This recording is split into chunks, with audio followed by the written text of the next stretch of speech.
Hello everyone, welcome to the new video. और कैसे हैं आप सब। आज कई दिन के बाद मैं वीडियो शूट करने लग रही हूँ और आप लोगों ने भी देखा होगा विथ ना 4 आई थिंक डेज हो चुके हैं मैंने कोई नई वीडियो अपलोड नहीं की है।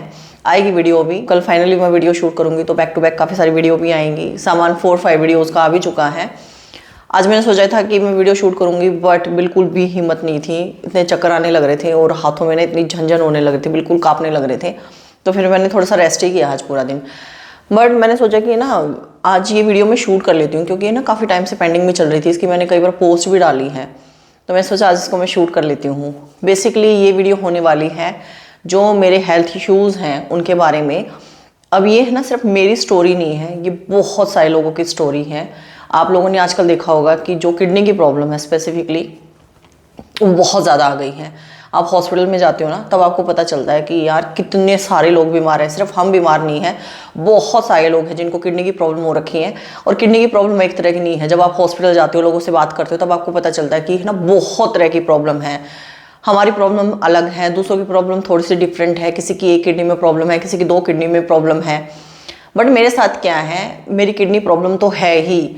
मुझे थायराइड भी है, मुझे पीसीओएस भी है। और जब किडनी की प्रॉब्लम मेरी डायग्नोज हुई तो मेरा ऑब्वियसली हाई ब्लड प्रेशर हुआ, मेरी बीपी वगैरह की मेडिसिन चलती हैं। रिसेंटली मुझे शुगर भी हुआ है क्योंकि जो मेरी किडनी की मेडिसिन चल रही थी, जब मेरी डॉक्टर ने नई मेडिसिन एक स्टार्ट की थी 2017 में, तो उन्होंने बोला था कि है ना ये शुगर आपको करेगी ही करेगी। बट उन्होंने ना शुगर नहीं किया, बहुत अच्छे से सब कुछ चल रहा था। अभी लास्ट ईयर आई थिंक अगस्त सितंबर के आसपास उनको बंद किया है मेडिसिन को, काफ़ी टाइम हो गया था उसको थोड़ा सा ना नेगेटिव इफेक्ट देने लगी थी। अब जाते जाते उस मेडिसिन ने मेरे को शुगर भी कर दिया। तो बेसिकली अभी मैं ना शुगर की मेडिसिन पे हूँ और जिसमें मुझे ना इंजेक्शंस वगैरह भी लगते हैं, मेडिसिन वगैरह भी मैं खाती हूँ। तो हो क्या रहा है अभी है ना, शुगर बढ़ भी रहा है, एकदम से कम हो रहा है, बीपी बढ़ता है कम होता है। आप लोग अभी देख भी रहे होगे कंडीशन ना में थोड़ी सी डिफरेंट दिखने लग रही है, फेस भी थोड़ा सा ना डिफरेंट ही हो गया है।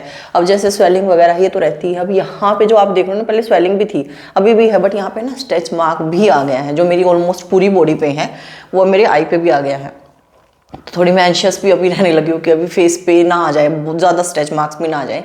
एनीवे, तो इस वीडियो के अंदर मैं अपनी हेल्थ के बारे में बताना चाह रही हूँ। आप लोग थोड़ा सा रिलेट भी कर पाओगे जिनके फैमिली में है या जिनके फ्रेंड्स वगैरह हैं, जिनके रिलेटिव्स वगैरह में प्रॉब्लम है।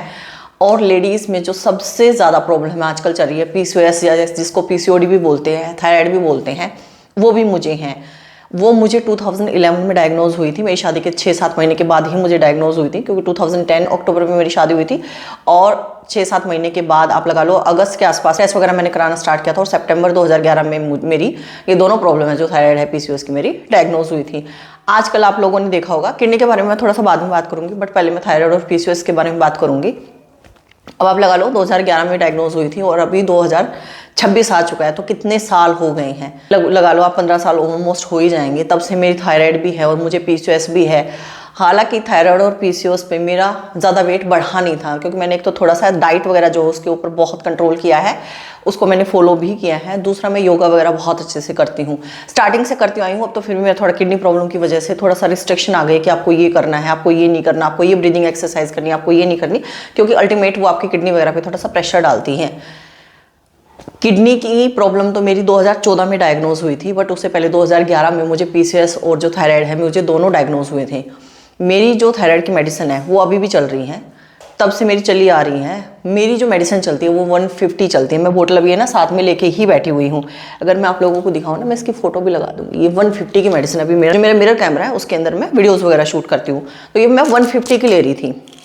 मोस्टली मेरी 150 की ही चलती है। कभी होता है कि मेरी 137.5 यानी कि 125 में प्लस 12.5 मेरी हुई थी प्रेगनेंसी के अंदर, क्योंकि अल्टीमेट डॉक्टर को प्रेगनेंसी में बढ़ानी होती क्योंकि उसके अंदर आपका थायराइड वगैरह थोड़ा सा बढ़ता है। हुई थी 2020 में जब मेरी प्रेगनेंसी हुई थी, तो उस वक्त मेरी 137.5 की थी और ड्यूरिंग प्रेगनेंसी फिर दोबारा से मेरी 150 कर दी थी। बट अभी 2 महीने से ना डॉक्टर ने जो मेरी मेडिसिन है वो 125 कर दी है। अगर मैं ये दिखाऊँ ना, ये आपको ऐसे 125 आपको देखने को मिल जाएगी। मैं थायरॉक्स की ही लेती हूँ, इसी ब्रांड से मैं हमेशा थायराइड की मेडिसिन वगैरह यूज़ करती हूँ। तो है क्या, अभी मेरी 125 की है क्योंकि मेरा जो टीएसएच लेवल है ना 150 लेती हूँ मैं, उस पर मेरा है ना 1 से भी कम रहता है। 1 इन द सेंस 0.03 रहता है मेरा, ऑलमोस्ट मेरा हमेशा इतना ही मिलेगा। डॉक्टर के हिसाब से वो है ना बहुत ज़्यादा कम है अभी, क्योंकि इसका भी जो ट्रीटमेंट है मेरा एम्स के अंदर ही चल रहा है, क्योंकि आप एक डिपार्टमेंट के अंदर ट्रीटमेंट चलता है ना, तो एम्स में ही आपको अलग अलग डिपार्टमेंट के अंदर अगर आपको प्रॉब्लम है तो वहीं पे वो रेफर कर देते हो। एंडो में भी मेरा अभी एम्स में ही चलने लग रहा है, तो उन्होंने भी मेरी 125 किया।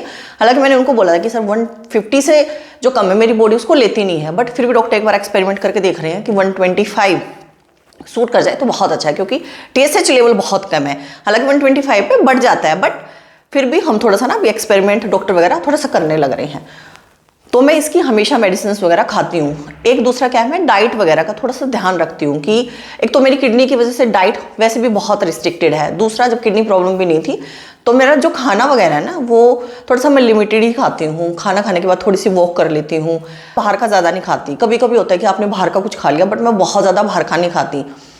दूसरा, थायराइड के साथ साथ मुझे PCOS की प्रॉब्लम साथ में डायग्नोज हुई थी। एक्चुअली PCOS की वजह से मेरा थायराइड डायग्नोज हुआ था।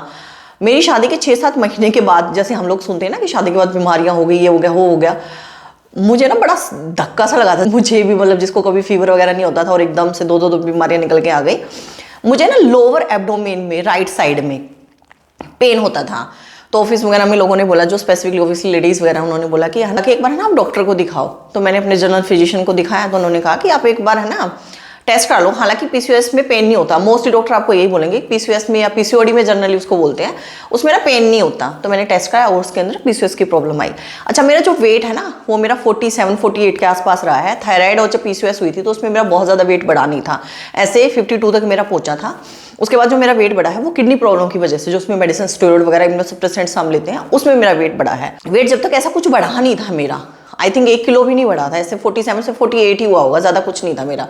जब मैंने टेस्ट कराया तो उसमें पता चला कि आपको PCOS की प्रॉब्लम है। तो मैंने अपनी गायनी को दिखाया। गुड़गांव वगैरह में मोस्टली मेरे जो नोन वगैरह है वो उन्हीं को दिखाते हैं, तो मैंने उनको दिखाया। हालांकि वो डॉक्टर भी बोलते हैं कि PCOS में ना ऐसे पेन होता नहीं है। और ऑनेस्टली बताऊं, जो मेरी लेफ्ट एब्डोमेन का जो पेन है ना, आज तक कभी गया नहीं है, वो मुझे आता ही रहता है।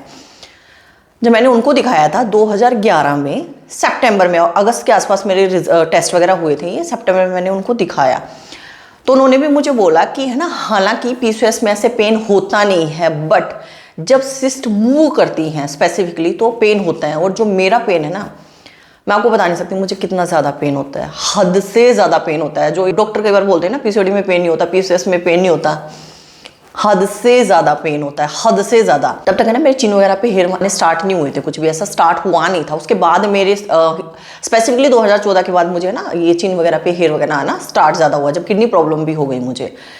फिर डॉक्टरों ने ना ऐसा कुछ मुझे बोला नहीं, बट उन्होंने मुझे ये बोला था कि बर्थ कंट्रोल जो पिल्स वगैरह होती है ना, वो आप लोग वो है ना PCOD में वही देते हैं मोस्टली।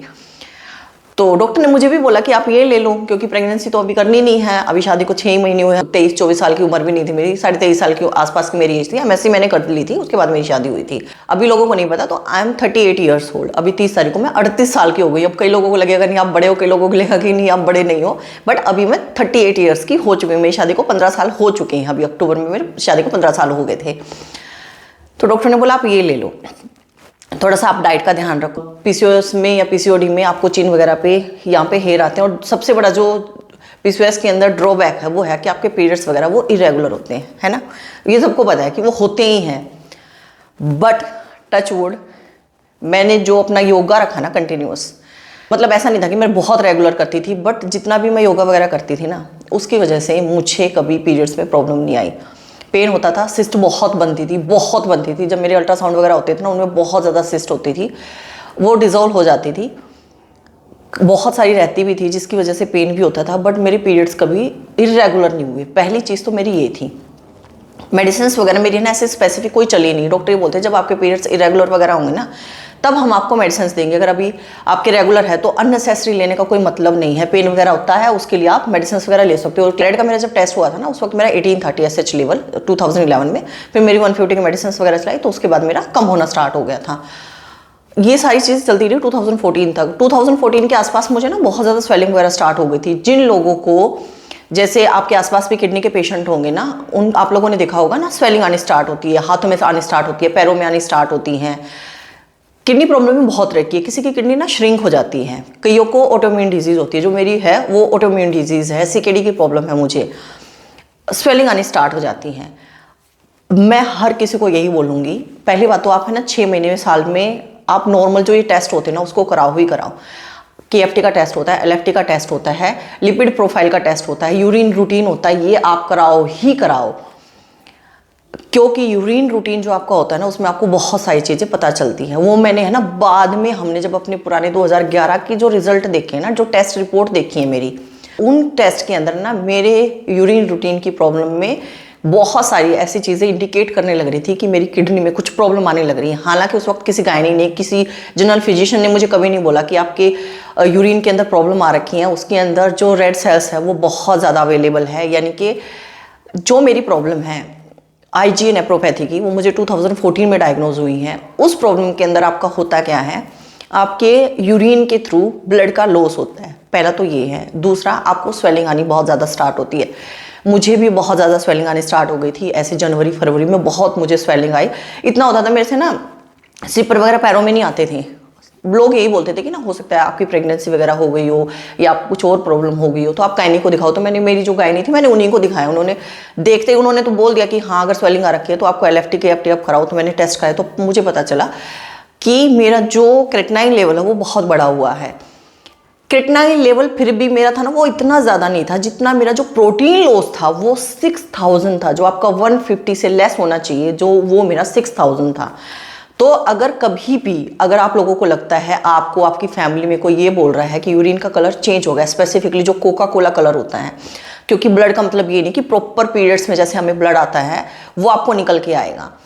अगर आपको कलर चेंज होता हुआ दिखता है तो मस्ट है आप लोग टेस्ट ज़रूर से भी ज़रूर कराओ। यूरिन रूटीन के, यूरिन कल्चर वगैरह के आप टेस्ट कराओ। स्पेसिफिकली डॉक्टर पहले यूरिन रूटीन का टेस्ट बोलते हैं, उसके अंदर आपको पता चल जाता है कि जो रेड सेल्स हैं, जो पस सेल्स हैं वो अवेलेबल है कि नहीं है। वो ज़रूर से भी ज़रूर कराओ।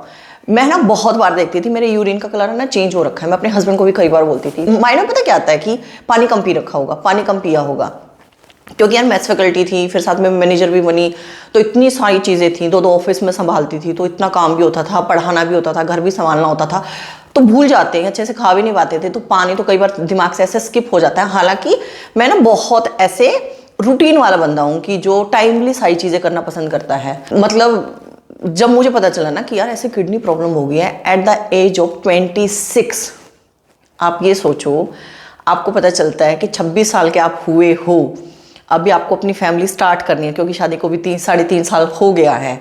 एट द टाइम आपको पता चलता है कि आपको किडनी प्रॉब्लम हो गई है, साथ में थायराइड PCOS तो है ही। उस टाइम पे वो इतनी बड़ी प्रॉब्लम थी मेरे लिए। बट जब मुझे किडनी प्रॉब्लम के बारे में पता चला ना, तो ये जो थायराइड PCOS है ना, वो तो मेरे लिए मतलब कुछ मैटर ही नहीं कर रहा था। उससे पहले 2007 में मुझे माइग्रेन प्रॉपर डायग्नोज हुआ था। EEG होती हैं, वो मेरी हो गई, मेरा माइग्रेन डायग्नोज हुआ था। अब मुझे नहीं पता कि माइग्रेन की जो मैंने मेडिसिन खाई उसकी वजह से मेरी किडनी में प्रॉब्लम आई, कुछ और प्रॉब्लम आई, क्योंकि जेनेटिक तो है नहीं, घर में किसी को नहीं है। कई बार डॉक्टर बोलते हैं पेन किलर ज़्यादा आप खाते हो तो उसकी वजह से भी किडनी पे अफेक्ट आता है। बट ये प्रॉब्लम ऐसी नहीं है जो एकदम से आ जाए। ये प्रॉब्लम ऐसी है जो सालों साल आपकी बॉडी में बनती है, फिर स्वेलिंग आनी स्टार्ट होती है। इंडिकेशन आपको कुछ मिलते हैं जब स्वेलिंग आपकी स्टार्ट होती है ना, तब आप ज़्यादा ध्यान देते हो कि अब तो स्वेलिंग आ गई है, तो कुछ ना कुछ प्रॉब्लम हुई है। तो सबसे पहले तो मैं यही बोलूँगी, अगर आपको हल्की सी भी कभी स्वेलिंग दिखती है और नहीं भी है तो आप रेगुलर ना एक बार टेस्ट वगैरह कराते रहो, 6 मंथ में, 1 ईयर में। स्पेसिफिकली अगर आपके घर में कोई शुगर का पेशेंट है, कोई BP का पेशेंट है, तो आप लोग टेस्ट कराओ ही कराओ। 26 साल की एज में मुझे ये प्रॉब्लम डायग्नोज हुई थी, जब मैं अपने कैरियर में बिल्कुल स्टेबल होना स्टार्ट हुई थी, अच्छा अर्निंग मैंने करना स्टार्ट कर दिया था, और तब मुझे था कि हाँ कुछ टाइम के बाद हम फैमिली स्टार्ट करेंगे। उसी मंथ मेरी किडनी की प्रॉब्लम डायग्नोज हुई, उसी मंथ मेरी प्रेगनेंसी हुई थी। मेरी फर्स्ट प्रेगनेंसी 2014 में हुई थी। अब कंडीशन मेरी इतनी ख़राब हो चुकी थी उस वक्त, जब मेरे टेस्ट हुए एकदम से मेरी प्रॉब्लम्स इतनी बढ़ी। मेरी बायोप्सी हुई, उससे पता चला कि आपकी किडनी प्रॉब्लम का नाम क्या है। तब उन्होंने नाम दिया कि ये IgA नेफ्रोपैथी है, ये ऑटो इम्यून डिजीज़ है, यानी कि आपका खुद इम्यून सिस्टम आपकी हेल्दी सेल्स को डिस्ट्रॉय करेगा। अब IgA नेफ्रोपैथी के बारे में अगर आप इंटरनेट वगैरह पे भी पढ़ोगे ना, तो आपको पता चलेगा कि इसके अंदर क्या होता है। जो आपकी किडनी फिल्टर करती है ना, उसके ऊपर प्रोटीन ऐसे डिपॉजिट हो जाता है और वो है ना फिल्टर नहीं कर पाती। मेरी ना दोनों किडनी में प्रॉब्लम है। कई बार हमारी एक किडनी में प्रॉब्लम होती है, देखो प्रॉब्लम तो प्रॉब्लम है, लेकिन हमारी दूसरी किडनी बची रहती है। जैसे मेरी फ्रेंड को डायग्नोज हुई है, उसकी किडनी श्रिंक हो गई है, बट दूसरी किडनी उसका अच्छे से काम करने लग रही है। मेरी क्या, दोनों किडनी में प्रॉब्लम आ गई है, और फिलहाल तो अभी मेरा क्रेटिनाइन भी थोड़ा सा ज़्यादा बढ़ने लगा है। बट IgA की प्रॉब्लम में ना क्रेटिनाइन बाद में आता है, पहले आपका प्रोटीन लॉस आता है। जो आपका प्रोटीन लॉस होता है ना, जो मैं बोल रही हूँ कि ब्लड लॉस होता है, और साथ में जो मेन होता है वो आपका प्रोटीन लॉस होता है, बॉडी से आपका प्रोटीन निकलता है। अब आप ये सोचो, जो चीज़ हमें हमारी बॉडी के लिए चाहिए वो आपकी बॉडी में से निकल के जाने लग रही है, और आप ज़्यादा उसको खा भी नहीं सकते, मतलब प्रोटीन आप ज़्यादा ले भी नहीं सकते, जितना आप खाओगे उतना ज़्यादा आपकी बॉडी में से निकलेगा। तो आपको बहुत कम पानी, उस वक्त मुझे बोला था बहुत कम आपको पानी पीना, क्योंकि जितना आप पानी पियोगे आपकी बॉडी में स्वेलिंग आएगी, और जितना आप प्रोटीन लोगे वो आपको ज़्यादा नुकसान करेगा। तो उस वक्त मेरी जो कंडीशन थी बहुत, ऑनेस्टली बताऊँ, बहुत ख़राब हो गई थी। 1 महीने के बाद ही, 1 महीने नहीं, मेरी ऐसे 4 अप्रैल को बायोप्सी हुई, 11 तारीख को मेरी स्टीरॉयड स्टार्ट हो गई। स्टीरॉयड जो है ना वर्स्ट मेडिसिन है, और उस वक्त भी वाइसलोन के नाम से जो थी मेन स्टीरॉयड जो थी वो मेरी स्टार्ट हुई थी।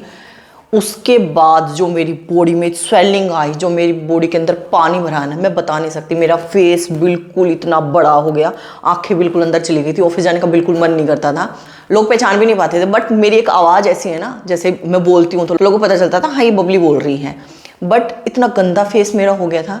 उसी टाइम के अंदर मुझे है ना हाथ में स्टमक अल्सर हो गया। मेरी प्रेगनेंसी भी हुई, तो प्रेगनेंसी तो डॉक्टर ने बोला आप कर ही नहीं सकते, पॉसिबल है ही नहीं, क्योंकि आपकी किडनी प्रॉब्लम हुई और आपको स्टेरॉइड देने लग रहे हैं, उसको तो कंटिन्यू कर ही नहीं सकते। तो वो मेरा मेडिकल अबॉर्शन हुआ। तो फर्स्ट प्रेगनेंसी मेरी 2014 के अंदर हुई थी, बिल्कुल नेचुरल प्रेगनेंसी, बिल्कुल नॉर्मल प्रेगनेंसी।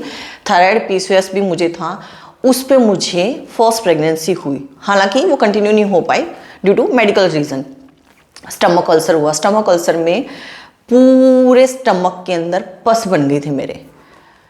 ऑफिस भी जा रही थी, सब कुछ कर रही थी, क्योंकि मैं ज़्यादा ध्यान नहीं दे पा रही थी, पेन वगैरह होता ज़्यादा ध्यान नहीं दे पा रही थी।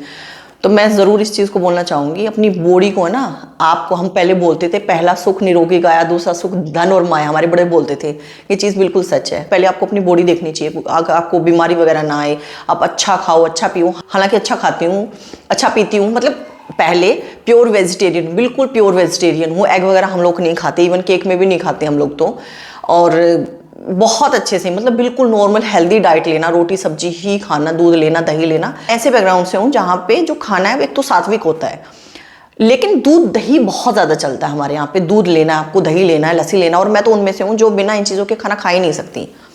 एनीवे, उस टाइम में मेरे हस्बैंड ने मेरा बहुत साथ दिया था। ऑनेस्टली बताऊँ, अगर आपका लाइफ पार्टनर अच्छा है ना, मेरे हस्बैंड यही बाहर बैठे हुए हैं, मेरे बेटे को देखने लग रहे हैं, मैं इसलिए ज़्यादा लाउड नहीं बोल रही। मेरे हस्बैंड ने ऑनेस्टली, मैं फ़ोटो लगाऊंगी ना, मेरा बहुत साथ दिया था उस वक्त। मैं बिस्तर पे हूँ, मुझे खाना खिला रहे हैं, मेरा ध्यान रखने लग रहे हैं, घर का काम करने लग रहे हैं।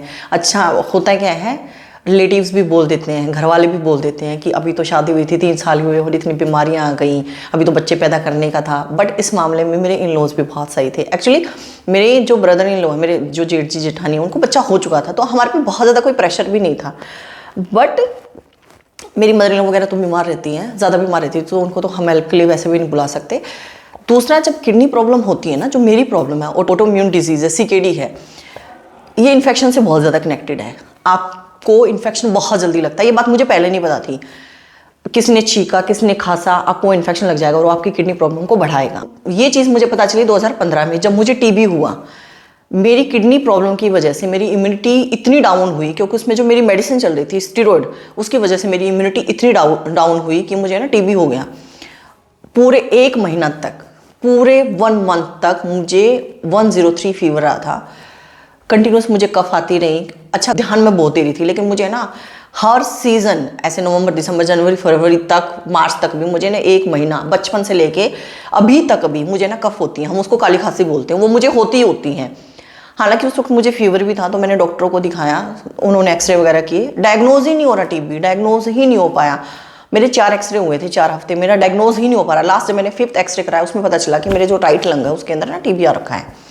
बट अच्छी बात ये कि वो है ना कम्युनिकेबल नहीं था, मतलब वो स्प्रेड नहीं हो सकता था। सबसे पहले तो यही चेक करते हैं कि भाई वो किसी को लगेगा तो नहीं, तो वो नहीं हो सकता था।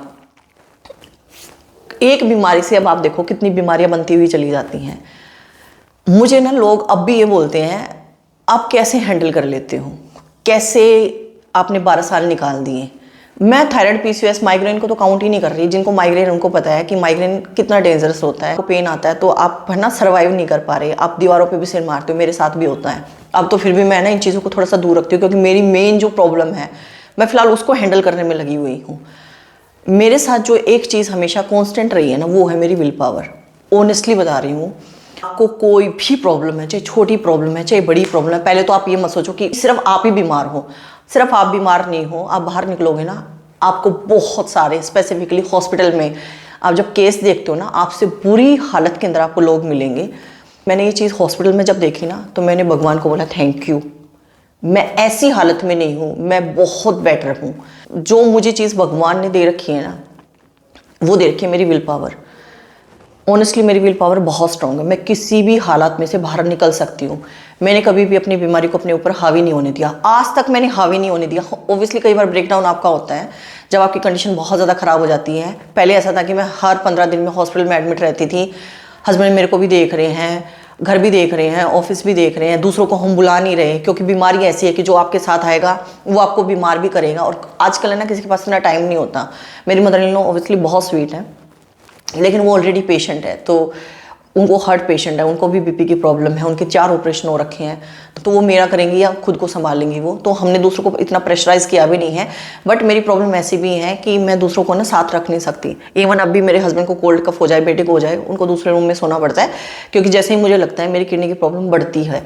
जिन लोगों को है ऑटोइम्यून डिजीज़ है, उन लोगों को पता होगा, जिनको इन्फेक्शन जल्दी लगता है उन लोगों को पता है कि कितना डेंजरस हो जाता है। एनीवे, वहाँ से मैं निकल के आई हूँ। 2015 में मेरा टीबी हुआ, फिर मेरी 9 मंथ के लिए मेरी मेडिसिन चली। उस वक्त लाइफ में पहली बार हुआ था कि मेरी पीरियड्स 14 महीने के लिए नहीं आए थे, पहली बार। क्योंकि खाना अच्छा से नहीं हो पा रहा, एक्सरसाइज तो हो ही नहीं पा रही एकदम से। उस वक्त जब मेरी स्टूअर्ट स्टार्ट हुई थी ना, मेरा वेट 52 kg से 73 kg हो गया था। अब आप देखो कितना वेट हो गया एकदम से। पूरे जो मेरे स्ट्रेच मार्क्स आए हैं उसी टाइम के हैं, क्योंकि आपकी बॉडी में पूरा पानी भर गया है। आप जहाँ जहाँ इचिंग करते हो वहाँ पे आपके स्ट्रेच मार्क्स आ गए। मेरी पूरी बॉडी में स्ट्रेच मार्क्स है ऑनेस्टली, मैंने बहुत बार बताया। पहले मेरी लेग्स बची हुई थी, मेरी लेग्स भी है। अभी मेरी यहाँ पे फेस पे गया, क्योंकि स्किन बहुत सॉफ्ट हो रखी है मेरी, और पूरे यहाँ पे हेयर आ गए थे, इतने लंबे लंबे मेरे हेयर आ गए थे। बाद में ना अपने आप निकलने लगे, इसलिए मैं ना कभी शेव नहीं करती, क्योंकि कभी हेयर आते हैं कभी निकल जाते हैं। अब भी ऐसे ही होता है मेरा। अब बहुत ज़्यादा बड़े तो नहीं आते, बट आते बहुत हैं। और जब मेरी स्टेरॉइड स्टार्ट हुई थी, तो फिर मेरी चिन पे और यहाँ पे भी आना स्टार्ट हो गया, क्योंकि ऑलरेडी आपकी बॉडी में इतनी प्रॉब्लम है। फिर आप अलग तरह की मेडिसिन लेते हो, अलग तरह की आपकी बॉडी में बीमारी आई, तो थायराइड पीसीओडी उस वक्त मेरे पे ना हावी भी होने लगा था। उस वक्त ऐसा हुआ था कि मुझे ना 14 मंथ्स के लिए नवंबर 2015 से लेके जनवरी 2017 तक मुझे पीरियड्स नहीं आए थे। 14 महीने हो गए थे। फिर उसके बाद मैंने डॉक्टर को दिखाया, तो डॉक्टर ने मेरे को मेडिसिन दी। उसके बाद फिर मेरे पीरियड्स आने स्टार्ट हुए। सब चलता रहा, 2018 तक ही चलता रहा। जो मेरे को डॉक्टर बोलती मैं वही करती थी। जो डाइटिशियन ने जो मुझे डाइट चार्ट दे रखा था ना, मैं मोस्टली उसी को फॉलो करती थी। बट मेरी जो नेफ्रोलॉजिस्ट है ना, वो ये बोलती थी कि अगर आपका किडनी थोड़ा सा कम है तो ज़्यादा डाइट चार्ट फॉलो करने की जरूरत नहीं है। हाँ, ये कि आप थोड़ा सा लिमिट में खाओ, आप सब खाओ, बस आपको अपना प्रोटीन का थोड़ा सा ध्यान रखना कि ज़्यादा आपका प्रोटीन ना हो, बहुत ज़्यादा वाटर इनटेक ना हो। हाँ, अगर आपका जितना इनपुट है उतनी ही आपकी अगर आउटपुट है वाटर की, तो आप ले सकते हो। एनीवे 2018 तक बहुत अच्छा चलता रहा। प्रेगनेंसी वगैरह का कोई सीन नहीं था, डॉक्टर परमिशन दे नहीं रहे थे। फिर 2018 में फाइनली डॉक्टर ने मुझे प्रेगनेंसी के लिए परमिशन दी। जो मेरी प्रॉब्लम है उसमें प्रेगनेंसी की परमिशन नहीं मिलती, आईजी के पेशेंट को परमिशन नहीं मिलती। आपका डॉक्टर अगर आपको बोलता है, चाहे आपको हार्ट की प्रॉब्लम है, आपको लीवर की प्रॉब्लम है, या आपको बॉडी में कोई भी प्रॉब्लम है, सबसे पहले तो आप अपने डॉक्टर को, अच्छे डॉक्टर को, मैं ज़रूर बोलूँगी अच्छे डॉक्टर को आप कंसल्ट करो। आप 1 ढूंढो, 2 ढूंढो, 3 ढूंढो। मेरा जो किडनी का ट्रीटमेंट है गुड़गांव के सबसे बड़े हॉस्पिटल में मेरा चला है, गुड़गांव के सबसे बड़े हॉस्पिटल में। उसके बाद 2015 में दिसंबर से मेरा ट्रीटमेंट एम्स में चला, दिल्ली एम्स में। और वहाँ पे मुझे जो डॉक्टर मिली, she is the best doctor, she is one of the best I have ever seen. और उसके ना जो भी पेशेंट हैं, आप किसी से भी पूछोगे ना, she is the best doctor. मतलब इस मामले में बहुत लकी रही हूँ। फिर 2018 में मुझे ना प्रेगनेंसी की परमिशन मिली। अब यार मैं ट्राई करी, प्रेगनेंसी हो ही ना, क्योंकि बीमारियां बॉडी में इतनी आ रखी हैं। ऐसा नहीं है, मेरे पीरियड्स वगैरह सब कुछ रेगुलर है और सारी चीज़ें चलने लग रही है। ऑब्वियसली बीमारी वगैरह तो बॉडी के अंदर है ही। जब आपको प्रेगनेंसी वगैरह होती है ना, स्टेरॉइड होती है, वो बंद करनी पड़ती है, क्योंकि वो डेंजरस होती हैं। तो डॉक्टर ने बोला जब आपकी प्रेगनेंसी होगी तो हमें बता देना, हम आपके स्टेरॉइड बंद कर देंगे। तो प्रेगनेंसी हुई ना, सब पीरियड्स वगैरह सब कुछ अच्छे से आने लग रहे। फाइनली मार्च 2019 में मेरी, मतलब 9 साल लगा लो आप, ऑलमोस्ट 8.5 साल के बाद मेरी प्रेगनेंसी हुई। मार्च 2019 के अंदर प्रेगनेंसी हुई, सब कुछ ठीक चल रहा था। 18 हफ्ते के बाद पता चला जब मेरी प्रेगनेंसी के बच्चे में ब्लड ही नहीं जा रहा। जो प्लेसेंटा से ब्लड जाता है उसके अंदर क्लोट बन गए हैं, ब्लड ही नहीं जा रहा। पता है वो कितना अजीब मोमेंट था। मतलब मेरी वो सेकंड प्रेगनेंसी थी, 8.5 साल के बाद मुझे परमिशन मिली। और बच्चा जो मेरा था वो सिजेरियन मेरा हुआ, क्योंकि उसको फटाफट निकाल के और उसको NICU में रखना था बेसिकली। मेरा बेबी हुआ था 26 वीक की, मतलब 6 महीना जस्ट कंप्लीट हुआ है, और फटाफट उसको निकालना क्योंकि बिल्कुल बंद हो गया, और उसको AEDF बोलते हैं कि बच्चे के अंदर एब्सेंट हो गया जो फ्लो, और फिर है ना वो रिवर्स करने लगा, तो तुरंत सिजेरियन करके बेबी निकालना। 4 डेज़ का जो मेरा बच्चा था, सितंबर में हुआ था, वो गुजर गया। वो जो मोमेंट था ना, उसको मैं एक्सप्लेन कर ही नहीं सकती। आपका 9 साल के बाद बच्चा हुआ है, जिसकी बहुत मुश्किल से आपको परमिशन मिली है, मतलब क्या ही अब मैं उसके बारे में बताऊं। मैंने अपने बच्चे को हाथ में भी नहीं लिया था। पहली बात तो थायराइड PCOS पे प्रेगनेंसी बहुत डिफ़िकल्ट होती है। अब अपने पीरियड्स वगैरह को रेगुलर रख रहे हो, अच्छी डाइट लेने लग रहे हो। एक्चुअली अभी मेरा बेटा आ गया था बीच में, तो वो मोमेंट बहुत अजीब था मेरे लिए। पहली बात तो मेरा सिजेरियन हुआ। किडनी पेशेंट को पेन किलर नहीं देते, क्योंकि पेन किलर किडनी की जो प्रॉब्लम होते हैं उसको वर्स कर देते हैं। जब हम बोलते हैं ना कि हमारा सिजेरियन हुआ है, लोग बोलते हैं कि सिजेरियन हुआ है, इंजेक्शन मिले हैं, तो पेन का पता ही नहीं चलता। मुझे कोई पेन किलर नहीं दिया गया था, ऑनेस्टली बताऊं तो अलाउड ही नहीं था। एम्स में मेरा हुआ था, जो मेरी डिलीवरी हुई थी वो भी एम्स में ही हुई थी, एम्स दिल्ली के अंदर, क्योंकि मेरा किडनी का ट्रीटमेंट वहीं चल रहा है, तो सारी डिपार्टमेंट जैसे मैंने बताया कि वहीं पे आपको रेफ़र करते हैं। कोई पेन किलर नहीं दिया गया। तो आप ये सोचो मैंने कितना पेन बर्दाश्त किया है, कितना पेन मैंने बियर किया है। उसके बाद 4th डे बेबी मेरा चला गया। मैं ये सोच रही थी भगवान ने मेरे को दिया क्यों था, लेना था तो दिया ही क्यों था। जो मदर्स है ना वो रिलेट कर सकते हैं। जैसे अभी मेरा बेटा, उसको कुछ हो जाता है ना, मेरा बिल्कुल ऐसे हो जाता है। हालांकि मैं बहुत स्ट्रॉन्ग हूँ, बट मैं ऐसे डर जाती हूँ, एकदम से घबरा जाती हूँ। मदर्स है ना, या जो जिनका बेबी गया है, जिनके बेबी को कुछ हुआ है, एडमिट है, या बेबी जिनका गया है ना, वो रिलेट कर सकती है। बहुत बहुत पेन होता है। बट मेरे हस्बैंड ने उस वक्त मेरे को बहुत संभाला था, और फैमिली के अंदर बहुत सारी चीज़ें भी हुई थी, वो भी बहुत लगी थी हम लोगों को। एनीवे, डॉक्टर ने बोला था कि आपको बच्चे की एक की परमिशन थी, तो दूसरे बेबी की तो हम दे नहीं सकते। बट देन मेरी जो गायनी थी, उन्होंने बोला कि 6 मंथ के बाद बेटा हम देखेंगे, मैं आपकी नेफ्रोलॉजिस्ट से बात करूंगी। वो दोनों मतलब आपस में जानते हैं, ऑब्वियसली डॉक्टर्स आपस में जानते हैं। फिर 6 मंथ के बाद मैं जब उनसे मिली, पहले मुझे जेनेटिक डिपार्टमेंट में भेजा गया, फिर मुझे न्यूरो डिपार्टमेंट में भेजा गया, फिर मुझे हेमेटोलॉजी डिपार्टमेंट में भेजा गया, क्योंकि क्लोट वगैरह बनने लग रहा था मेरी बॉडी में। सारे टेस्ट हुए, सब नॉर्मल था, मेरा बिल्कुल नॉर्मल था। देन मैं अपनी नेफ्रोलॉजिस्ट से, जो मेरी किडनी के डॉक्टर हैं, उनसे मिली। जब उन्होंने मुझे बोला ना कि ठीक है बेटा, आपके पास 3 मंथ हैं, आप ट्राई करो, उसके बाद हम आपकी न्यू मेडिसिन स्टार्ट करेंगे। क्योंकि ओबियसली प्रेगनेंसी के जो ड्यूरिंग थी मेरी कुछ मेडिसिन स्टॉप हो गई थी, तो न्यू मेडिसिन मेरी स्टार्ट करनी थी।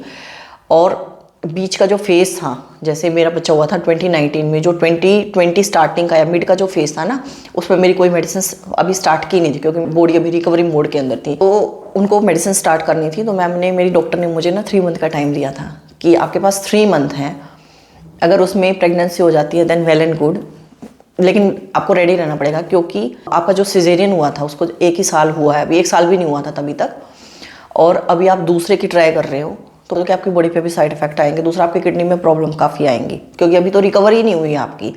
फिर मैं अपनी गायनी से मिली। एम्स के अंदर मेरी गायनी अलग है, और मेरी जो प्राइवेट गायनी है, जहाँ पे मैं दिखाती हूँ स्टार्टिंग से, डॉक्टर रितु जैन, वो अलग है।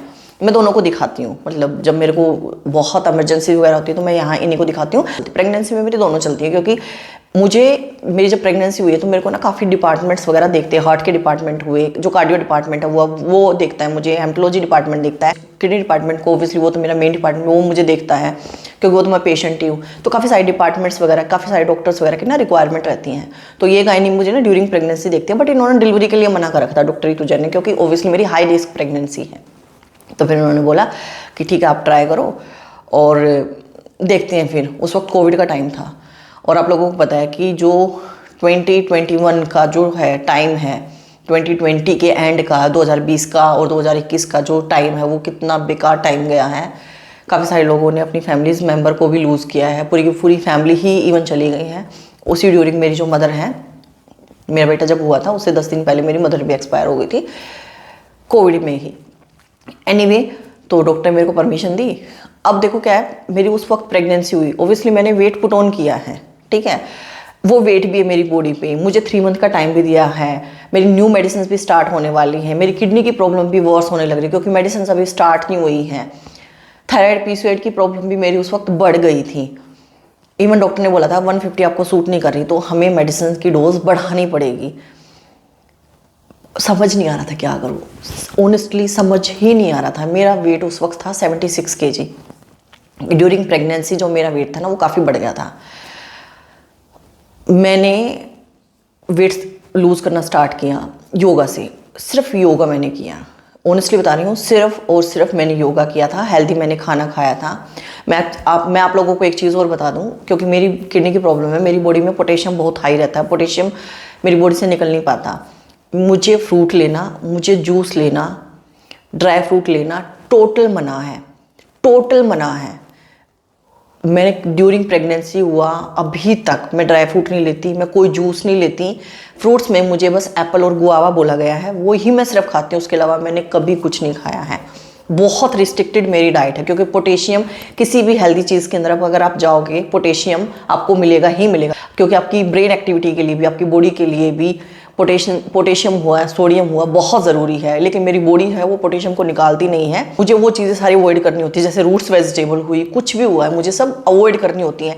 हालांकि अभी विंटर्स में रूट्स वेजिटेबल मैं फिर भी थोड़ी खाती हूँ, क्योंकि सारी रूट्स वेजिटेबल ही आती है, बट मैं लिमिटेड पोर्शन में खाती हूँ, बाकी जूस हुआ, ड्राई फ्रूट्स हुआ मैं नहीं खाती। तो अब आपकी डाइट भी ऐसी नहीं है। मैंने 24 डेज में 6 kg वेट लूज़ किया था, और ये बात मैं कर रही हूँ सितंबर 2020 के अंदर मैंने 24 दिन के अंदर 6 किलो वेट लूज़ किया था। मेरी डाइट बिल्कुल सिंपल थी, घर का खाना खाना, मॉर्निंग में मैं चीला ले लेती थी, दिन में मैं प्रॉपर खाना खाती थी, रोटी सब्जी सैलड ले लेती थी, रायता लेती थी, लेकिन मैं कुकुम्बर का रायता लेती थी, और मैं चाय ज़रूर लेती, मैं चाय लवर हूँ, बिग चाय लवर हूँ, तो मैं दोनों टाइम चाय लेती थी। उस वक्त मैं स्टीविया वगैरह हुई या शुगर फ्री वगैरह मैं यूज़ करती थी।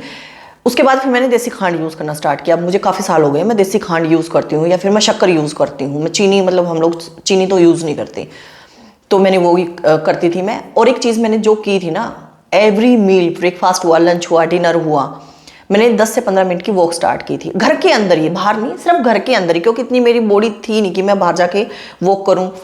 और जो लोग हैं ना, वैसे भी थोड़ा सा वेट भी लूज़ करना चाह रहे हैं, आपको थायराइड की पीसीओएस की प्रॉब्लम है, आप लोगों ने ये चीज़ ज़रूर करो। एक तो ना अपने खाने में रागी हुआ, बाजरा हुआ, इसको ज़रूर इंक्लूड करो। जो रागी है ना, जब पीरियड्स वगैरह की प्रॉब्लम होती है बहुत अच्छे से काम करती है। मैंने एक चीज़ देखा है, रागी खाने के बाद मुझे कई बार ये लगता है ना, मेरे पीरियड्स 3-4 दिन ऊपर हो गए हैं, मैं रागी खाती हूँ, मेरे पीरियड्स रेगुलर हो जाते हैं। ये काम मेरी फ्रेंड पे भी करता है।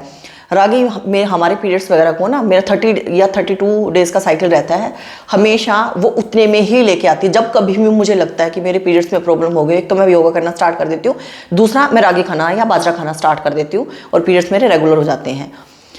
उस वक्त मैंने वेट लूज़ किया, बट वेट लूज़ का मेरी बॉडी पे स्पेसिफिकली, अगर आपको सीकेडी ऑटोइम्यून की प्रॉब्लम है, स्टमक अल्सर की जो प्रॉब्लम है, उसका होने का बहुत हाई रिस्क है। मुझे भी स्टमक अल्सर भी हुआ, लेकिन उसके साथ साथ मेरी प्रेगनेंसी भी हुई थी।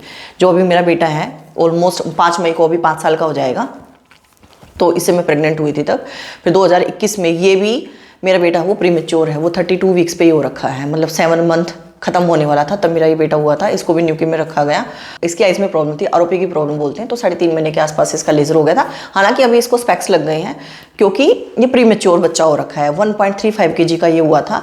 सेम इसके अंदर भी प्रॉब्लम आई थी कि जो प्लेसेंटा से ब्लड जाता है, मतलब मदर से जो बच्चे में ब्लड जाता है, उसके अंदर ना क्लोट बन जाते हैं। हालांकि मेरे जो टेस्ट वगैरह आते हैं ना, उनमें कभी भी ऐसा नहीं होता कि उसके अंदर कोई प्रॉब्लम दिखे, बट फिर भी मेरी पहली प्रेगनेंसी में सेम प्रॉब्लम थी। तो जिस टाइम मेरी प्रेगनेंसी का मुझे पता चला, क्योंकि हमारी प्लान प्रेगनेंसी है, प्रॉपर प्लान प्रेगनेंसी थी, तो जिस दिन मुझे पता चला था, अक्टूबर में मुझे जिस दिन पता चला, उसके 2 दिन के बाद ही डॉक्टर्स ने मेरे इंजेक्शन स्टार्ट कर दिए थे। जो ब्लड थिनर होते हैं, उसको मेरे जो स्टार्ट होते हैं ना, एनोक्साप्रिन इंजेक्शन है जो ब्लड थिनर है, और मेरी जो डिलीवरी है उससे आई थिंक 1 हफ्ते पहले उन्होंने बंद किए थे, क्योंकि वो आपके ब्लड को बहुत पतला कर देते हैं। तो ओब्वियसली मेरा सिजेरियन ही होना था, क्योंकि बच्चे को फटाफट निकाल के न्यूक्यू में रखना होता है। मेरा दूसरा भी सिजेरियन हुआ था, तो 1.5 साल के अंदर मेरे 2 सिजेरियन हुए थे। लगभग 19 महीने के गैप के अंदर मेरे 2 सिजेरियन हुए थे, और दोनों में मुझे कोई पेन किलर नहीं मिली थी। जो देते हैं ना कि भाई हाँ आपका सुन हो जाएगा हिस्सा, मतलब पेन आपको फील नहीं होगा, आपका टमी कटा है तो आपको पेन फील नहीं होगा, वो मुझे नहीं दिए थे। उसमें मुझे इतना फील ज़्यादा होता नहीं था, पेन होता था ऑब्वियसली, बट इस वाली प्रेगनेंसी में, मेरी जो ये प्रेगनेंसी थी, इसमें मुझे मेरी हालत थोड़ी सी ज़्यादा ख़राब हो गई थी, क्योंकि 1.5 साल के अंदर दोबारा से हुआ है, तो पेन भी इतना ज़्यादा हो रखा था और कोविड का इतना ज़्यादा टाइम था, मतलब बहुत सारी चीज़ें हैं ना साथ में हो रखी थी। तो उस वक्त मेरी कंडीशन थोड़ी सी ज़्यादा ख़राब हुई थी। और जब मेरा बेटा हुआ था उससे 10 दिन पहले मेरी मम्मी की डेथ हो गई थी, तो इमोशनली भी मैं बहुत ज़्यादा वीक हो गई थी उस टाइम पे। उसके 2 दिन के बाद ही ना मेरा बच्चा घूमना बंद हो गया था, तो मैंने टेस्ट वगैरह कराए, बट एक तो पहले बहुत मुश्किल से टेस्ट हुए थे, अप्रैल की बात है ये, क्योंकि कहीं भी कुछ खुला नहीं था, सब बंद था, लॉकडाउन हो रखा था, बहुत मुश्किल से टेस्ट वगैरह हुए, फिर पता चला, फिर एम्स में गए, फिर वहाँ एडमिट हुए, सब कुछ बंद पड़ा था बहुत मुश्किल से, क्योंकि प्राइवेट रूम लेना ज़रूरी था, क्योंकि किडनी पेशेंट डॉक्टर ने बोला कि इनको तो प्राइवेट रूम ही लेना पड़ेगा, तो रूम वगैरह लिया, तो बहुत सारी चीज़ें हुई। अभी जो मेरी फ़िलहाल जो चीज़ें चल रही हैं ना, उसके बाद अभी 2021 में बच्चा हुआ, चीज़ें चलती रही। अब बच्चे के साथ क्या होता है, कई बार आप अपनी बीमारी वगैरह को भी ना भूल जाते हो। उसके बाद क्या हुआ था, मेरी पीसीओडी की प्रॉब्लम ने मुझे हिट करना स्टार्ट किया। बीच में ना मुझे एलर्जी की प्रॉब्लम भी स्टार्ट हुई थी, उसको मैं कभी सेपरेट बताऊंगी। फिर हुआ क्या, अभी 2022 में मुझे एवरी 13 डेज 12 दिन के बाद मुझे पीरियड्स आने स्टार्ट हो गए। महीने में मुझे 2 बार पीरियड्स आते थे। ये चीज़ मेरी ना 10 महीने चली। अब आप ये सोचो, 4 दिन का आपका पीरियड है, 4 से 5 दिन का, 7 दिन आप फ्री रहे, आपको पीरियड्स आ गए। फिर 12 दिन के बाद 13वें दिन आपको पीरियड आ गए। मेरी इतनी बुरी हालत हो गई थी अभी, क्योंकि यार हर बच्चे के साथ बहुत काम होता है और बीमारी आपकी बढ़ती हुई जाती है। क्योंकि मेरी डिलीवरी हुई थी उस वक्त मेरा जो क्रेटनाइन था वो 2 हो गया था, और जो मेरा पोटेशियम था वो मेरा 6.2 हो गया था। पोटेशियम 6.2 होने का मतलब है कि आपका हार्ट कभी भी स्टॉप हो सकता है। उस वक्त तो डॉक्टर ने बोल दिया था कि हम डायलिसिस करेंगे अभी, बट मेरी डॉक्टर ने बोला कि नहीं, अभी डायलिसिस नहीं करते, एक बार पहले डिलीवरी होने देते हैं, उसके बाद देखते हैं कि जो क्रेटनाइन है वो कितना जाता है। बट डिलीवरी के बाद क्रेटनाइन थोड़ा सा कम होने लगा था, और उसी दिन जब मेरी डिलीवरी होनी थी मुझे एकदम से दिखना बंद हो गया था, बिल्कुल ब्लर हो गया था। मेरी जो डिलीवरी थी वो इवनिंग के टाइम पे होनी थी, बट फिर दोपहर के टाइम भी फटाफट इमरजेंसी में मेरी ऐसे डिलीवरी हुई थी, सिजेरियन मेरा हुआ था। तो बहुत सारी चीज़ें हुई थी, बट वही मैं बोल रही हूँ कि देखो प्रॉब्लम्स बहुत सारी हैं। अभी जो चल रहा है ना, अभी मेरा जो क्रेटनाइन है अभी 1.4 से 1.7 हो गया। लास्ट ईयर एकदम से मेरा बढ़ गया, और वो ना कम नहीं हो पा रहा। दूसरा, मेरी जो WBC होती है, TLC जिनको बोलते हैं, वो मेरे भी 21-23 के आसपास चल रही है, यानी कि बॉडी में बहुत ज़्यादा इन्फेक्शन चल रहा है। बहुत प्लेटलेट हुई, RBC हुई, सब 6 के आसपास चल रही हैं। हेमाटोलॉजी में भी मैंने टेस्ट वगैरह कराए हैं, वो भी यही बोलते हैं कि आपकी जो मेडिसिन वगैरह चल रही है ना, उनकी वजह से बहुत सारी दिक्कतें आपकी बॉडी के अंदर आ रही हैं। क्लोट वगैरह बहुत बनते हैं मेरी बॉडी में, हर जगह नील पड़ जाते हैं। अभी जो आप मुझे देखते हो ना, वीडियोस वगैरह मैं बनाती हूँ, क्योंकि मैं ऐसी रही हूँ, मेरे फेस पे आपको इतनी बीमारी नहीं दिखेंगी अनटिल और अनलेस कि मैं बहुत ज़्यादा परेशान ना हो, बहुत अंदर बीमारी ना हो, तब आप लोगों को दिखेंगे। अदरवाइज है ना, मुझे देख के बहुत सारे लोग ये बोलते हैं। जनरली एक तो मैं मास्क में रहती हूँ, पहली बात तो मैं नीचे उतरती नहीं हूँ, बेटे को छोड़ने जाती हूँ, बेटे को लेने जाती हूँ, वो भी टावर के नीचे से बेटे को छोड़ा, उनकी कैब ने उसको लिया, वहीं पर उसको पिक कर लिया, तो ज़्यादा मैं उतरती नहीं हूँ। बट जब भी कभी अगर मुझे जाना होता तो मैं मास्क में रहती हूँ, ज़्यादा फेस तो मेरा दिखता ही नहीं, बस आँखें ही दिखती हैं। तो यहाँ से फिर पता चलता है कि हाँ स्वेलिंग थोड़ी आ रखी है, या फेस वगैरह यहाँ से थोड़ा ब्लैक हो रखा है, हाथ थोड़े से अगर हैवी वगैरह दिखते हैं तब पता चलता है कि हाँ तबीयत खराब हो रखी है। अदरवाइज लोग ना इतना बता नहीं पाएंगे कि है ना ये बीमार है। जैसे अब दिखने लग गई मैं, अब जब मेरा क्रेटनाइन थोड़ा सा ज़्यादा हुआ है ना, दिखने लग रही हूँ कि मैं बीमार हूँ। बट ये है कि यार बीमारी है ना फिलहाल के टाइम में इतनी ज़्यादा होने लग रही है, मुझे नहीं, मैं बहुत सारे लोगों को अब देखने लग रही हूँ कि जो IJ की प्रॉब्लम है, जो CKD की प्रॉब्लम है, और उसमें भी ऑटो इम्यून जो डिजीज़ है वो बहुत लोगों को होने लग रही है। तो आप लोग ये मत सोचो कि आप ही बीमार हो, बहुत सारे लोग बीमार हैं। थायराइड की प्रॉब्लम हुई, PCOS की प्रॉब्लम हुई, आपको हर तीसरी औरत, हर तीसरी लड़की PCOS की बीमारी से आपको परेशान होती हुई मिलेगी ही मिलेगी। चिन वगैरह पे मुझे बहुत हेयर आते हैं, हर दूसरे दिन मैं निकालती हूँ, बहुत कई बार फ्रस्ट्रेट हो जाते हैं, बट हैं, अब तो हैं, उसका कुछ कर नहीं सकते। बट मैं ये चीज़ आप लोगों को ज़रूर बोलूँगी, एक तो अपनी विल पावर को स्ट्रॉन्ग रखो। ऐसा नहीं है कि हमें थायराइड हो गया, हमें PCOS हो गया, हमें प्रेगनेंसी नहीं हो सकती, बिल्कुल हो सकती है। मेरा तो मेडिकल प्रॉब्लम था, इसलिए मेरे को 2-3 चीज़ें एक्स्ट्रा हो गई, नहीं तो मेरी 3 प्रेगनेंसी हो गई, ऑनेस्टली 3 हो गई। मेरा जो अभी बेटा है, शिवाय नाम है मेरी बेटी का, वो मेरी 3rd प्रेगनेंसी में हुआ है, उससे पहले वाला मेरा हुआ। हालांकि मेरी बॉडी में प्रॉब्लम इतनी है कि क्लोट बना, उसका वेट नहीं बढ़ पाया और अर्ली डिलीवरी करनी पड़ी। उससे पहले मेडिकल अबॉर्शन हुआ मेरा, लेकिन ऐसा नहीं कि आपकी प्रेगनेंसी नहीं हो सकती, बहुत अच्छे से हो सकती है, आपके पीरियड्स बहुत अच्छे से रेगुलर हो सकते हैं। मेन चीज़ तो ये है कि है ना, ये कभी मत सोचो कि हम बीमार हैं, आप ये सोचो सभी हैं, ये तो बहुत नॉर्मल है। एक चीज़ और भी है, आप है ना अपनी डाइट वगैरह को, कई बार हम लेडीज़ की प्रॉब्लम पता क्या होती है, मैं भी करती हूँ लेकिन अभी मैं ना थोड़ी सी चेंज होने स्टार्ट हो गई हूँ। हम ना फैमिली का देखते हैं, अच्छा फैमिली खा रही है, मैं अपने लिए क्या ही अलग बनाऊंगी, अच्छा अब रोटी बनी है तो कोई बात नहीं मैं भी यही खा लूँगी। हम लेडीज़ की बहुत बड़ी प्रॉब्लम है। देखो मैंने ऑफिस भी गई हूँ, 7 साल मैंने ऑफिस किया है, उसके बाद मैं हाउसवाइफ भी बनी हूँ, अभी मैं यूट्यूब भी करने लग रही हूँ, घर भी देखती हूँ। हालांकि मेरे हस्बैंड बहुत साथ देते हैं। मैंने हाउस हेल्प जो लगा रखी है सिर्फ झाड़ू पोछे के लिए लगा रखी है, मैं बर्तन भी साफ़ नहीं कराती, कभी मैं कर लेती हूँ कभी मेरे हस्बैंड कर लेते हैं। रोटी सब्जी है वो मुझे बनानी होती है, उसमें भी कई बार सब्जी काट के आटा लगा के मेरे हस्बैंड दे देते हैं, बाकी मैं कर देती हूँ। रोटी भी बना देते हैं, कई बार मेरी तबीयत वगैरह ख़राब होती है बट मज़ा नहीं आता क्योंकि सूखी सूखी से बना देते हैं। बट मैं ये बोलना चाहती हूँ अपने आप को भी थोड़ा सा ना प्रायोरिटी दो। अगर आपको थायराइड की पीसीओडी की प्रॉब्लम है, थोड़ा सा एक तो ना गेहूँ कम करो, कईयों को सूट नहीं करता। अच्छा ऐसा नहीं है कि हमारी पहले की औरतें गेहूँ खाती थी और उनको इतनी प्रॉब्लम हो गई, क्योंकि पहले काम बहुत ज़्यादा होता था। आपने देखा होगा झाड़ू पोछा खेतों का काम कितना होता। हमारी दादियाँ हैं, कभी कोई बीमारी हमने नहीं देखी, अभी तक कोई बीमारी नहीं देखी हम लोगों ने, क्योंकि वो काम इतना करती थी। हम लोग क्या बंद बंद रहते हैं, ज़्यादा काम नहीं है। जो लोग थोड़ा सा काम भी करता है ना उनको बीमारियाँ थोड़ी कम मिलेंगी, जो खेतों का भी काम करता है, घर का सारा काम करता है, झाड़ू पोछा आराम से बैठ के लगाता है।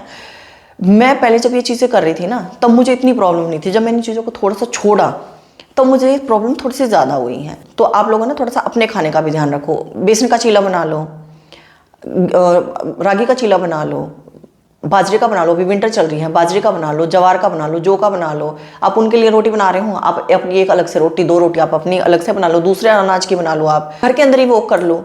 हम लोगों को होता नहीं यार बाहर नहीं, अब मैं नीचे नहीं उतरती, मैं ऑनेस्टली बताऊँ, मेरी सोसाइटी इतनी बड़ी है, 3-3 4-4 पार्क हैं, आप जाओ इतना 1 किलोमीटर के अंदर से पूरी एक चक्कर आपका लग जाएगा, लेकिन मैं नहीं जा पाती। मैं क्या करती हूँ घर के अंदर ही वॉक कर लेती हूँ। एवरी मील, अगर आपको थायराइड पीसीओएस की प्रॉब्लम है या जनरल भी, अगर आप लोगों के पास नीचे जाने का टाइम नहीं है, पार्क में जाने का टाइम नहीं, आसपास पार्क नहीं है, जॉइंट फैमिली वगैरह में आप लोग रहते हो, खाना खाएं अपने बेडरूम के अंदर ही, इधर से उधर इधर से उधर, आप थोड़ा सा घूम लो, 10 मिनट घूम लो, 15 मिनट आप वॉक कर लो, वो बहुत अफेक्ट करती हैं। ट्रस्ट मी, वो बहुत ही अफेक्ट करेगी आपकी बॉडी को। पीसीओएस की प्रॉब्लम में, थायराइड की प्रॉब्लम में ब्लड सर्कुलेशन बहुत अच्छे से करती है वो। योगा करना स्टार्ट करो, थोड़ा सा कर लो, 10 मिनट कर लो, 15 मिनट कर लो, बट करना स्टार्ट करो। योगा से आपकी बॉडी है ना बहुत अच्छे से रिकवर होती है। ट्रस्ट मी, मैं लाइव एग्जांपल हूँ। किडनी प्रॉब्लम होगी, आप उसको भूल जाओ कि हाँ वो किडनी प्रॉब्लम है, मैं किडनी पेशेंट हूँ, वो पता नहीं किस वजह से मुझे हुई है। बट थायराइड पीसीओएस में मेरी 3 प्रेगनेंसी हुई हैं, पीरियड्स मेरे कभी इरेगुलर नहीं हुए थे, अब मेरे इरेगुलर हुए हैं, वो मेरे टीबी के मेडिसिन की वजह से हुए हैं। उसके बाद मेरी प्रेगनेंसी वगैरह में नई मेडिसिन जो मेरी किडनी की स्टार्ट हुई थी वो उसकी वजह से हुए हैं। उसके बाद फिर मेरे अभी दोबारा से ठीक हो गए। तो मैं यही कह रही हूँ कि अपने आप को थोड़ा सा ना प्रायोरिटी दो, अपने खाने को प्रायोरिटी दो, थोड़ा सा वॉक के ऊपर अपना ध्यान दो। ऐसा कभी मत सोचो कि नहीं मैं अपने लिए अलग से क्या ही बनाऊंगी, अपने लिए अलग से बनाओ। अपने लिए अगर कर सकते हो अलग से तो करो। एक दिन कोई बोलेगा, कई बार है ना हम ज्वाइंट फैमिली में रहते हैं, कई लोग रिलेट भी कर लेंगे, सास भी बोल देगी कि अपने लिए अलग से बना के खाने लग रही है, कोई भी बोलते, जेठानी बोलेंगे तो अपना अलग से किचन में लगी हुई है। कोई बात नहीं, एक कान से सुनो दूसरे कान से निकाल दो। थोड़ा सा अपने आप को थोड़ा सा दो, प्रायोरिटी दो अपने आप को। डिप्रेस मत हो, अच्छे डॉक्टर को दिखाओ। पहले तो 1 को दिखाना पड़े, 2 को दिखाना पड़े, दिखाओ। जो डॉक्टर बोलते हैं, जो आपको डाइट लेनी है, जो आपको मेडिसिन लेनी है, वो मेडिसिन आप लो। तो ऐसा नहीं है कि थायराइड पीसीओडी हो गई तो हमारी लाइफ खत्म हो गई, नहीं, मेरी तो खत्म नहीं हुई, ऑनेस्टली बता रही हूँ। अभी 15 साल हो गए हैं, बहुत अच्छे से मेडिसिन खाती हूँ, 150 मेडिसिन लेती हूँ थायराइड के लिए। पीसीओएस की लेने के लिए कभी ऐसी जरूरत पड़ी नहीं है, क्योंकि एक्सरसाइज कर लेती हूँ, योगा कर लेती हूँ। अब तो फिर भी थोड़ा सा कम कर दिया, बट फिर भी मैं करने की कोशिश करती हूँ, तो वो आप लोग करो। बाकी मेरी मेन जो अभी प्रॉब्लम है वो किडनी की प्रॉब्लम है, वो अभी चलने लग रही है। हो सकता है बीच बीच में थोड़ी सी, मेरी कभी ऐसा हुआ नहीं कि मैंने टाइमली वीडियोस ना डाली हो। अभी तो मैंने वीडियोस बनाना भी स्टार्ट कर दिया, क्योंकि खाली बैठी हुई थी। मैं मैथ्स की फैकल्टी रही हूँ, मैंने एमएससी एमफिल किया हुआ, मैंने पहले भी बताया हुआ है। एमएससी एमफिल किया मैंने मैथ्स में, यूनिवर्सिटी टॉपर रही हूँ मैं। बहुत मतलब एक होता है ना इंसान जो पढ़ाई जिसने की है जॉब करने के लिए, वो घर पे बैठ जाए, आप ये सोचो मेंटल लेवल कैसा होगा। घर पे मन नहीं लगता था जब मैंने जॉब छोड़ी थी, क्योंकि मेरी जो प्रॉब्लम है इन्फेक्शन से इतना ज़्यादा बढ़ने लगी थी मेरी। डॉक्टर ने बोला कि आप छोड़ो और घर पे बैठो। तो होता है कि आपकी इनकम भी हाफ हो जाती है। जब एक तो 2 बंदा कमा रहा है, आप एक बंदे कमाने लग रहे हो, आपके खर्चे उसके हिसाब से होते हैं, फिर आपकी इनकम हाफ हो जाती है। आपका मोटिव ही जॉब करना है, आपका मोटिव ही पैसा कमाना है, वो अगर आपसे छीन लिया जाए तो अब आपकी लाइफ ही क्या रहेगी। मैं तो उन चीज़ों से निकल के आई हूँ, फिर फाइनली मैंने यूट्यूब करना स्टार्ट कर दिया। तो मैं तो ये भी बोलूँगी, आप लोग खाली हो, थोड़ा सा टाइम है आपके पास, आप यूट्यूब करना स्टार्ट कर दो, आप कुछ करना स्टार्ट करो। मैंने है ना जब यूट्यूब का एक वीडियो बनाई थी, मैंने उसमें भी बोला हुआ है स्पेसिफिकली जो लेडीज़ का कुकिंग वगैरह में इंटरेस्ट है, आप कुकिंग का चैनल बना लो, इंटरेस्ट के लिए बना लो, ज़रूरी नहीं है पैसे के लिए पहले आप बनाओ। जब आपका चैनल ग्रो करने लग जाए तो पैसे भी आने स्टार्ट हो जाएंगे। क्लोथिंग हॉल वीडियोस बनाना आप स्टार्ट कर लो, या नॉर्मल व्लॉगिंग, आप हल्की व्लॉगिंग बनाना स्टार्ट कर लो। ज़रूरी नहीं आपको अपनी फैमिली को इंक्लूड करना, आप अपना रूटीन दिखाना स्टार्ट कर दो। अगर आपका मन है तो आप कुछ करो, ये मत सोचो कि यार लोग क्या बोलेंगे। लोग कुछ नहीं बोलेंगे, और जो बोलने वाले हो तो बोलेंगे भी ही। लोग तो बोलते ही रहेंगे, लोगों के बारे में तो बिल्कुल मत सोचो ना। आपकी हेल्थ के बारे में क्या बोल रहे हो कि आपका वेट बढ़ गया, आप देखो कितनी मोटी हो गई है, बोलने दो। हमें क्या, हमें बीमारी है ना, हमें पता है कि हमारी बॉडी में बीमारी है और हम इसको कैसे झेलने लग रहे हैं। अब थायराइड PCOS में वेट बढ़ता है, जब जैसे मेरा किडनी प्रॉब्लम में 52 kg से, पहले मेरा 48 था, फिर मेरा 52 हुआ, उससे मेरा 73, फिर मेरा 76 kg वेट हुआ। प्रेगनेंसी में 73 मेरा हो गया था, जब मेरा TB हुआ था दोबारा से मेरा 58 तक आ गया था, फिर उसके बाद मेरा 76 तक वेट गया है। लोग मुझे बोलते थे यार ये तो मोटी हो गई है, ये तो मोटी हो गई है। मेरी जो मोस्टली फ्रेंड ना गवर्नमेंट सेक्टर के अंदर है, क्योंकि हम सब MSc MPhil किए हुए हैं, किसी ने B.Ed कर रखा है, किसी ने PhD कर ली, तो सारी गवर्नमेंट सेक्टर में लगी हुई है। कईयों ने ये भी बोला कि ये तो अब किसी लायक भी नहीं रही, क्योंकि मुझे स्कूल टीचर नहीं बनना था, मुझे मेरा मेन कॉलेज का ही, बड़े बच्चों को मैं पढ़ाती थी, कॉलेज स्टूडेंट वगैरह को। स्टार्टिंग में मेरी जॉब भी उसी के अंदर थी। मुझे बोला भी था कि ये तो किसी लायक नहीं रही। उनको क्या पता, उनकी बॉडी में थोड़ी ना बीमारी है, वेट वगैरह बढ़ता है, आप कुछ काम नहीं कर पाते, आप अच्छे से बोल नहीं पाते, आप सांस नहीं ले पाते। जब मुझे TB हुआ था मैं अच्छे से सांस भी नहीं ले पा रही थी, ऑनेस्टली बताऊँ तो 1-1.5 साल तो मुझे चीज़ों में लगा कि मैं अच्छे से सांस ले पाऊँ। तो लोगों का तो क्या है, लोग तो बोलते ही रहेंगे। बाकी सबसे ज़रूरी है आप अपनी हेल्थ का ध्यान रखो। बीमारी आ भी गई है तो उसको अपने ऊपर हावी मत होने दो। आई थिंक बहुत ज़्यादा लंबी वीडियो बन गई है। बाई चांस आप लोगों के कुछ क्वेश्चंस वगैरह हैं, आप मुझे कमेंट सेक्शन में बता सकते हो। और एक है ना, मैं Q&A करने की भी सोचने लग रही हूँ। मैंने हालांकि उसके लिए एक पोस्ट भी डाली थी, उसके ऊपर कुछ कमेंट भी आए थे, कुछ मेरे इंस्टाग्राम पे भी आए हुए हैं, मैसेज आए हुए हैं। फिर भी आप लोगों के अगर कोई क्वेश्चन है ना, किसी भी चीज़ से रिलेटेड, बीमारी से रिलेटेड, थायराइड हुआ, PCOS हुआ, माइग्रेन की प्रॉब्लम हुई, किडनी प्रॉब्लम हुई, मेरी एजुकेशन हुई, यूट्यूब कैसे स्टार्ट करना है, या किसी भी चीज़ से अगर रिलेटेड आपके क्वेश्चन हैं तो मुझे कमेंट सेक्शन में आप कमेंट करके ज़रूर बता दीजिएगा। और बाकी जो क्लोथिंग हॉल वीडियोज़ हैं वो अभी आई थिंक कल या परसों से रेगुलर आना स्टार्ट हो जाएंगी। चलिए नेक्स्ट वीडियो में मिलते हैं, तब तक के लिए बाय बाय।